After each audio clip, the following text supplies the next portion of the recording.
In one flashback, a young Daniel Salazar stands by a pond full of dead bodies in the jungles of El Salvador. "Take the gun, Daniel," the man tells him. Daniel and Ophelia wake up to the sound of a gunshot. When they run out into the street, Ophelia begins to peel the skin off her face. Daniel wakes up. It was a nightmare. He hears people running in the corridor.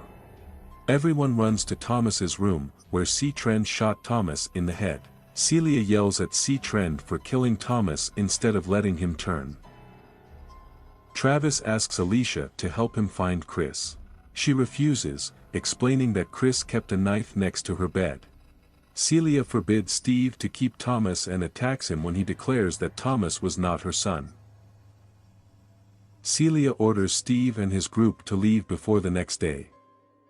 Travis sees Chris in the vineyard, but Chris runs away. The next day, Daniel secretly sharpens the razor blade and hides it in his pocket. Travis, after spending the whole night searching for Chris, finds an infected person to whom he has pierced his head. Chris watches Travis from afar. Travis follows the trail of the fallen infected, which leads him to the Mexican in the hut. The man tries to send Travis away, but Travis falls from wounds on his bare feet. Madison tells Nick and Alicia to pack up quietly so they can run to Abigail and escape from Celia's clutches. Alicia refuses to return to the boat, and Nick defends Celia. Nick brings the converted Louis to Celia after he left the estate under the mask of infected blood. Celia invites Nick to stay at the estate. He convinces her to let his family stay with him too, but he is told that Trend has to leave. While C. Trend is digging a grave for Thomas, Daniel persuades him not to keep him in such an unholy place. Trend notices Daniel's unusual behavior and asks what's wrong with him. Meanwhile, Madison asks Nick about his fascination with the dead and asks if Celia told him to find Louis. Nick claims that Celia just wanted her son back and offers to bring Travis back as well. He tells Madison that the infected won't touch him. "I'm not going to die," he declares. Daniel says about Ophelia that Griselda, his deceased wife, is waiting for them in the afterlife. He grabs her and cuts the man who is trying to restrain him. A group of men are holding Daniel. Madison talks to Anika's Trend. Trend is not surprised that Celia was able to inspire a young and vulnerable drug addict. He invites Madison to join him on Abigail, but she refuses to leave without Travis. The man in the cabin gives Travis shoes and tries to get him out of the house. Travis notices movement under the bedroom door. The man whispers to Travis that Chris threatened to harm his son if he didn't make Travis leave. Travis bursts into the room and finds Chris holding the man's son at gunpoint. Travis and Chris fight, resulting in Travis snatching the knife from him. "I'm no good," Chris says. After Celia delivers a eulogy at Thomas's grave, she asks Trend to leave. Ophelia demands to see Daniel, but Celia says he is too dangerous. Celia brings food to Daniel, who is tied up in the pantry, and urges him to ask forgiveness from his dead. Daniel hears Griselda's voice. After Celia leaves, Griselda's ghost appears in front of him. Nick finds Travis, who says that Chris needs him and that Madison needs to be told that he couldn't find him. Nick leaves Travis a knife for protection. Madison begs Celia to let Trend stay, but Celia tells her that she has to learn to accept the infected the same way Nick does. Madison asks Celia to help her understand. Daniel talks to Griselda and reflects on all the people he has killed. "What about the one that's stalking you now?" Griselda asks. In the flashback, young Daniel looks at the pool of corpses and notices that one of the men is still alive. The man hands him a gun and tells him to shoot. Daniel obeys. "The first victim was you," Griselda tells Daniel. Sat down, takes Madison to the basement and enters the cell to show Madison all his infected. Madison closes the gate, locking Celia inside. Jorge unties Daniel to give him some food. Daniel attacks Jorge and runs away. "I'm waiting for you," Griselda says to Daniel. Sophia and the staff are escorted from the Trend to the gate. Alicia and Trend wave goodbye to each other while Sophia closes the gate. Inside an infection-filled wine cellar, Daniel douses it with gasoline and sets it on fire.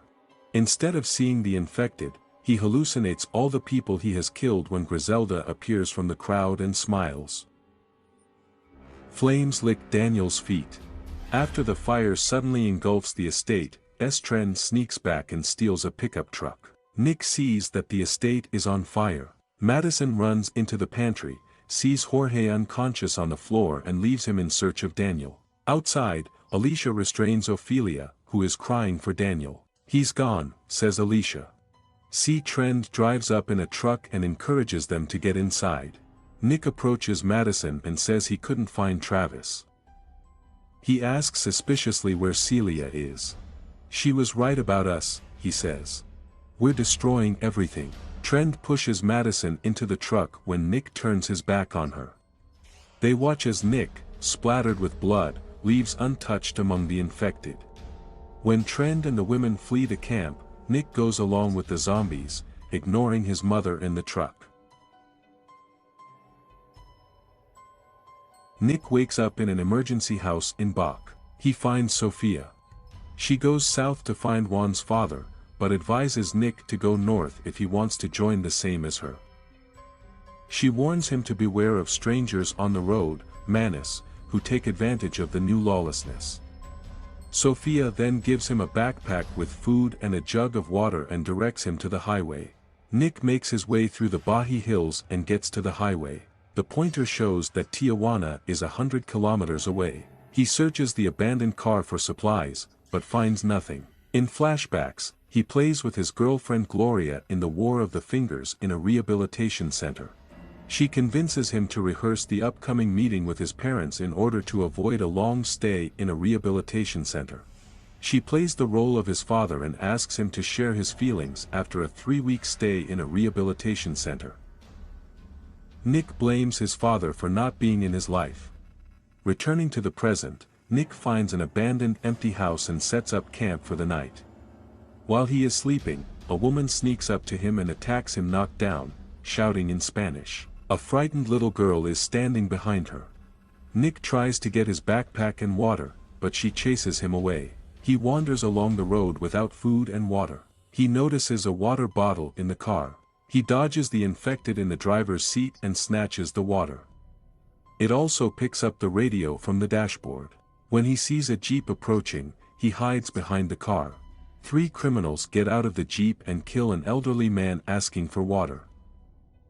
They hear the crackle of Nick's walkie-talkie and chase him through a field and dense thickets. He manages to escape. He walks through the desert under the scorching sun. Desperate for water and food, he tears a cactus leaf and eats the pulp, but he vomits and pushes it out. Having no other way out, he urinates on his hand and drinks it. That night, Nick snuggles up to the van as the temperature plummets. In the flashback, he and Gloria are waiting in the hallway of the rehabilitation center. They see Gloria's well-to-do parents check in at the front desk. Madison appears and waves to him. They are taken to a separate room, where Madison tells Nick why his father doesn't visit him. He died in a head-on collision. Nick breaks down and screams in grief. Gloria looks into the room and sees Madison hugging Nick. In the present, Nick wakes up to 2 hungry dogs barking in his face. He tries to escape, but one of them viciously bites his leg. He grabs a rock, fights off the animal and climbs onto the roof of the van. The barking of dogs attracts a herd of infected people to the van, which are attacked by dogs. Unable to deal with one of them quickly enough, the dogs are overwhelmed and eaten. Nick lies down on the roof of the van and examines the deep wound on his leg. The herd hears his movement and pounces on the van. He closes his eyes and prays. In the distance, a car's signal is heard from 100 to flock to him. Taking advantage of the opportunity, Nick slides off the van and eats meat from one of the dog carcasses. He removes the belt from the crippled infected person and bandages his wounded leg with it. Smeared in infected blood, he goes with the herd. Over time, due to lack of food and water, he loses orientation, his vision becomes blurred. He imagines that the infected are talking to him, and they are walking along a long road. The herd finds the previous robbers and starts shooting at the infected. One of them recognizes Nick among the crowd. Frightened by Nick's look, he freezes and tries to reload the rifle.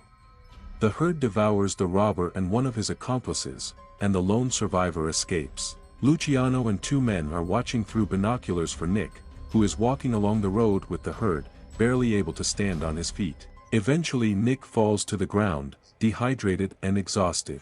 Francis insists on saving him, but Luciano refuses. He tells her that Nick is dying and she changes her mind. Nick is lying on the asphalt, barely regaining consciousness. In a flashback, he shoots heroin with Gloria at a Los Angeles church shooting range the day before he encountered her inanimate body. After telling about his father's death, Nick prepares for himself to overdose on heroin in a suicide attempt, but does not tell Gloria about it before they shoot each other. In the present, it starts raining, reviving Nick, who is doing his best to drink the rain. The next day, he hobbles into town and finds a pharmacy. He searches for medicines to treat a festering wound, but finds nothing. At the barbershop, Nick wraps the wound with duct tape. Luciana and Francisca approach him and ask if he is infected. Nick assures them it's just a dog bite. They give him a drink of water, and Luciana invites him to go with them. A pharmacist named Alejandro treats Nick's wound in the infirmary and notices that Nick acted stupidly by walking with the dead, despite his reasoning that it is safe. He invites Nick outside, and he finds himself in a colony surrounded by a walled community of survivors. The streets are busy with noisy shops, people are going about their business, children are laughing.